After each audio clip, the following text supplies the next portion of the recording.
اور 300 آدمی, اتنے لوگ اس مندر میں آتے تھے کہ 300 آدمی بار بار وہاں رہتے تھے شیو بنانے کے لیے, ٹنڈ کرنے کے لیے.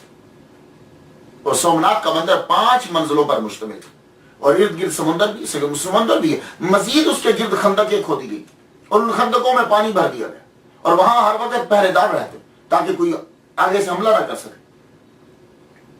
اس میں کشتیاں چلتی رہتی اور لائٹ کا اندر انتظام نہیں تھا کہ وہاں بڑی بڑی کندیلیں لگا دی گئی, نہیں, وہاں اندر ہیرے جواہرات لٹکائے گئے تھے کہ جن کی اپنی چمک سے روشنی رہتی تھی.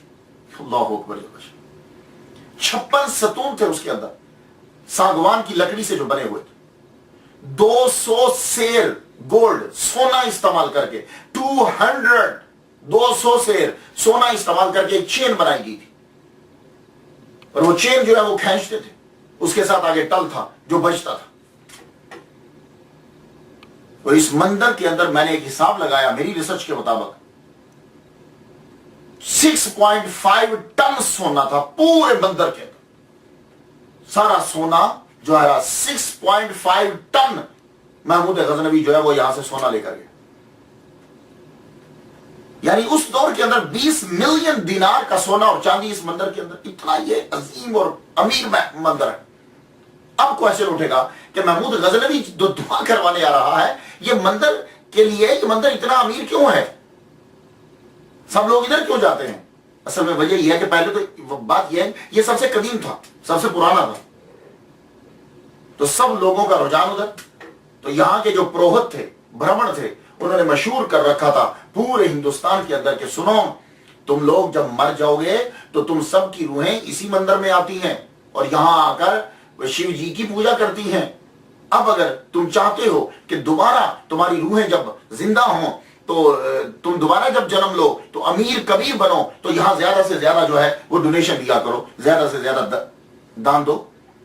تو اب لوگ جو ہیں وہ امیر بننے کے لیے دوبارہ جب پیدا ہوں تو امیر ہوں تو پھر وہ چاندی دیتے, سونا دیتے, اور بڑے بڑے راجا جو تھے, مہاراجا اور راجا, وہ وہاں آ کر جواہرات دیتے اور لونڈیے تک جو ہے وہ اس مندر میں بھیجا کرتے تھے. اب آپ لوگ سمجھ گئے ہوگے سومناتھ کے مندر میں اتنا پیسہ کیوں تھا.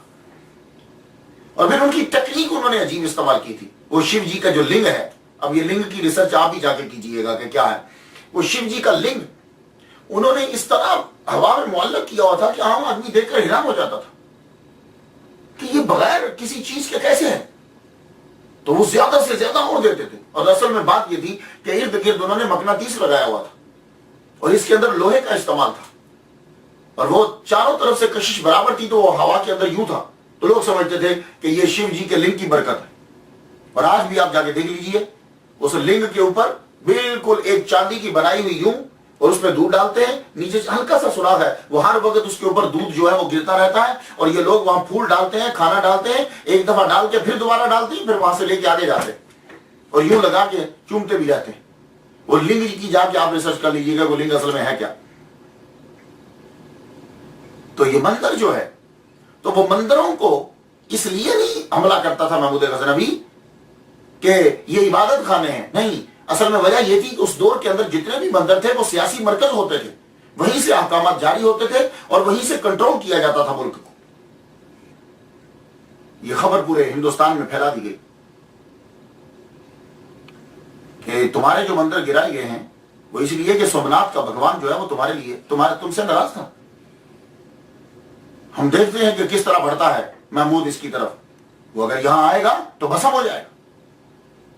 اب محمود غزنوی نے حملہ کیا اور ابو الحسن خرقانی رحمۃ اللہ علیہ کے کرتے کو لے گیا. وہ کوشش کرتا ہے لیکن حملہ نہیں کر پاتا, بڑا مشکل ہو گیا. پھر اس نے ایک رات یوں کرتا کو رکھا اور کرتا سامنے رکھ کے دعا مانگتا ہے, پروردگار عالم اپنے اس بندے کے کرتے کے صدقے سے مجھے فتح عطا فرما. اب جب وہ حملہ کرنے کے لیے بڑھا, اتنی تیز ہوا چلی کہ وہ جو اندر فوج جمع تھی دفاع کرنے کے لیے, ان میں سے ایک گروپ نے یہ سمجھا کہ شاید محمود غزنوی کی فوج اندر آ چکی ہے, انہوں نے اپنے ہی گروپ پر حملہ کر دیا. جب حملہ کیا تو وہ اندر سے لڑ پڑے. یہ محمود غزنوی کے جاسوسوں نے جب بتایا تو یہ اندر گیا, داخل ہوا, اندر داخل ہو کر اس نے قبضہ کر لیا. 6.5 ٹن سونا, 20 ملین دینار کا سونا اور چاندی اس کے ہاتھ لگا. بت کو اس نے توڑ دیا, بت کو توڑ توڑ کے 4 ٹکڑے کیے. ایک ٹکڑا مکہ شریف بھیج دیا کہ خانہ کعبہ کے رستے میں بچھا دو، لوگ اس کے اوپر پاؤں رکھے. ایک ٹکڑا مدینہ شریف بھیج دیا کہ مسجد نبوی کے رستے میں بچھا دو، لوگ اس کے اوپر پاؤں رکھے. اور ایک ٹکڑا اس نے غزنی کی مسجد کے سامنے انٹرنس پہ بھیج دیا کہ لوگ اس کے اوپر جو ہے وہ پاؤں رکھے. اور ایک ٹکڑا جو ہے وہ اس نے اپنے رائل پیلس کے سامنے جا کے رکھا دیا رستے میں کہ لوگ اس کے اوپر پاؤں لے کے چڑھیں اس کے اوپر. ایون کہ سومناتھ کے مندر کے دروازے بھی محمود غزنوی اکھیڑ کے لے گیا اور وہ جا کے اس نے لگائے. اس کے بعد جب برٹش نے جب غزنی پر حملہ کیا تو وہ دروازے واپس لے کر آئے، لیکن وہ دروازے اصلی جو ہے وہ نہیں تھے. فتح ہو گئی تو ابو الحسن خرقانی رحمۃ اللہ علیہ خواب میں دکھے، فرمانے لگے محمود غزنوی تو نے ہمارے کرتے کو بہت سستا بھیج دیا. اگر کرتا سامنے رکھ کے تو یہ دعا کرتا کہ سارے ہندوستان کو ایمان نصیب ہو جائے، قسم ہے اس ذات کی جس کے قبضہ قدرت میں میری جان ہے، سارا ہندوستان اسلام قبول کر لیتا. لیکن اب وقت گزر گیا. کچھ سومناتھ کے بارے میں جو جدید اس کی تصاویر ہیں کچھ، تو وہ میں آپ کو دکھاتا ہوں، آپ دیکھ لیجئے. یہ دیکھیے. اور اس کے بعد جو ہے آج کے دور کے اندر سومناتھ کا مندر جو ہے یہ دیکھیے، یہ بالکل جدید جو ہے وہ اس کا کلپ ہے. یہاں لوگ جو ہیں اب بھی آتے ہیں، آ کر اپنی منتیں جو ہیں وہ مانتے ہیں. وہ لنگ جی پڑے ہوئے ہیں، اس کی وہ پوجا کرتے رہتے ہیں. مندر جو ہے اس کی وہ شکل پرانی تو پکچرز نہیں ملی، لیکن نئی جو ہے 6 مرتبہ جو ہے یہ سومناتھ کا مندر گرایا گیا اور پھر اس کو بار بار اس کو جو ہے وہ تعمیر کیا گیا. اور اب یہ کہتے ہیں کہ 1947 کے اندر ولبھ بھائی پٹیل نے جو ہے وہ اس کی تعمیر جو ہے وہ کروائی تھی، اور تعمیر جو ہے وہ اس کی ہوتی رہتی ہے. محمود غزنوی کی وفات ہوئی 1030 میں، 1030 عیسوی میں، اور ابو الحسن خرقانی رحمۃ اللہ دنیا سے رخصت ہوئے 1033 میں، یعنی 3 سال کے بعد دنیا سے رخصت ہوئے. 10 محرم بروز منگل 425 ہجری. آپ نے وصیت کی تھی کہ میری جب لحد جو ہے وہ بنائی جائے تو 30 گز میری لحد کو نیچے رکھ کے بنایا جائے. 30 گز. کیوں؟ میں نہیں چاہتا کہ میری لحد جو ہے وہ میرے پیر ابو یزید بسطامی رحمۃ اللہ علیہ سے بلند ہو جائے. تو آپ شہر بسطام کے گاؤں خرقان میں آپ کا مزار ہے.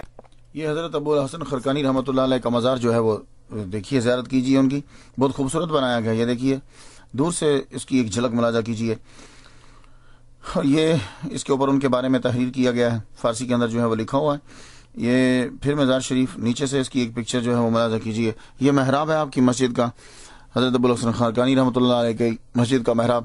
یہ جو ہے انٹرنس ہے، مین گیٹ ہے، اس کے اوپر جو نیلا کلر آپ کو نظر آ رہا ہے، یہاں حضرت بھائی یزید بسطامی رحمۃ اللہ علیہ نے جو ان کے بارے میں پیش گوئی کی تھی وہ اس کے اوپر ساری تحریر ہے، آپ اس پہ پڑھ سکتے ہیں. اور ان کے بارے میں مختلف جو ہیں ان کے اشعار کہے ہوئے اور ان کی چیزیں، اور یہ ان کا مزار ایک رات کا ایک جو ہے یہ منظر ہے.